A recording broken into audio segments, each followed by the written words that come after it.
ইরানের হাতে আছে আল্লাহ তাআলা রব্বুল আলামিন শক্তি দিয়ে দিয়েছে, ইমানি শক্তি দিয়ে দিয়েছে ইরানিদের হাতে।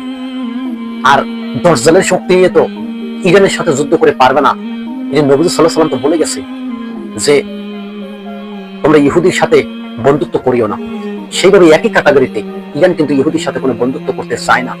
যেখানে ইরানের আইআরজিসি একটি গঠন করছে একটা বাহিনী, তারা কিন্তু মুসলমান হয়ে ইহুদির সাথে যুদ্ধ করছে। এখন আসুন আমেরিকা যুদ্ধ করবে না, চলে গেল। যুদ্ধটা কিন্তু জাগা বারবার লাগিয়ে দিয়ে গেছে। কোথায় কোথায় লাগিয়ে দিয়েছে? মুসলমানের ভিতরে যুদ্ধ বাজিয়ে দিয়ে গেছে। সৌদি আরব, ইয়ামান, দুইটা কিন্তু মুসলিম রাষ্ট্র, দুইটা রাষ্ট্রের সাথে যুদ্ধ বাজিয়ে দিয়ে আমেরিকা চলে গেল। এতে কি বোঝা যায়? সামনে মুসলমান যুদ্ধ করে করে মারা যাবে, ইহুদিরা হাতের তালি দেবে। এখন ডোনাল্ড ট্রাম্প ইরান এই সৌদি আরবের সাথে ইয়েমেনের সাথে যে হুতিদের সাথে যে যুদ্ধটা বাঁচিয়ে দিচ্ছে, এই যুদ্ধটা ভয়াবহ দিকে চলে যাইতেছে। একদিকে হুতিরা তাদের সাগর পথ মুক্ত করে দেবে না সৌদি আরবকে, আর একদিকে ইরানও হরমুজ প্রণালী মুক্ত করে দেবে না ঘোষণা দিয়েছে। কিন্তু দেখা যাক, আপনাদের সামনে আপডেট নিয়ে আসবো। তবে ইসলাম কি বলে? ইসলাম কি বলছে এই যুদ্ধ করো, এই যুদ্ধ জায়েজ আছে? যুদ্ধ, মারামারি, হানাহানি এগুলো জায়েজ নাই, কিন্তু আবার জায়েজও আছে। কিভাবে জায়েজ আছে? একটি ইহুদি যদি ইসলামকে ধ্বংস করার সহযোগিতা করে এবং তাদের সৈন্যবাহিনী পাঠিয়ে দেয়, যা ওই রাষ্ট্রটাকে ধ্বংস করে দাও, তখন যুদ্ধ আপনার জন্য জায়েজ হয়ে গেছে। তখন আপনার যুদ্ধ করতেই হবে ইসলাম বাঁচানোর জন্য। আল্লাহ তাআলা রব্বুল আলামিন তো আপনাদেরকে সহযোগিতা করবে, কিন্তু তারপরও নিজেরও শক্তি দেখাইতে হবে।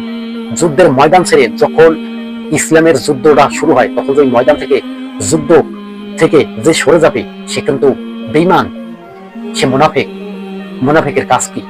মুনাফিকের কাজই হয়েছে ইহুদির সাথে বন্ধুত্ব করা, ইহুদির সাথে সম্পর্ক করা।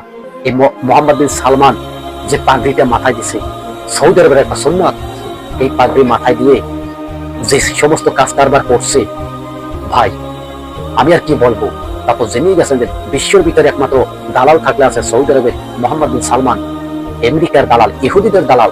তারে আমি এই স্পষ্ট দালাল ঘোষণা দিচ্ছি। কেন জানেন ভাই? মৃত্যুর ভয় করে লাভ নাই।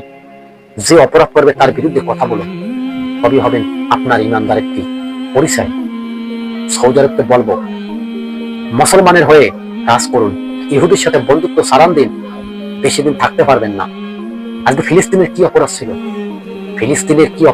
ফিলিস্তিনের অপরাধ হয়েছে ইহুদিদেরকে থাকার জায়গা করে দিয়ে আজকে মুসলমানরা অহরহর ভাবে হামলার শিকার হয়েছে। তাই বলবো, ইহুদির সাথে বন্ধুত্ব করিয়েন না। ওরা বেঈমান, ওরা মুনাফিক। ওদেরকে যত দুধ কলা দিয়ে পুষবেন, ওরা সময় মতো আপনাকে পুশ করে সবল দিয়ে দেবে। তাই বলবো, যে যেখান থেকে আসেন ভিডিওটা শেয়ার করে দেন। আপনার একটা শেয়ারের কারণে হয়তো আমার একটি মুসলিম ভাই সতর্ক হয়ে যাবে।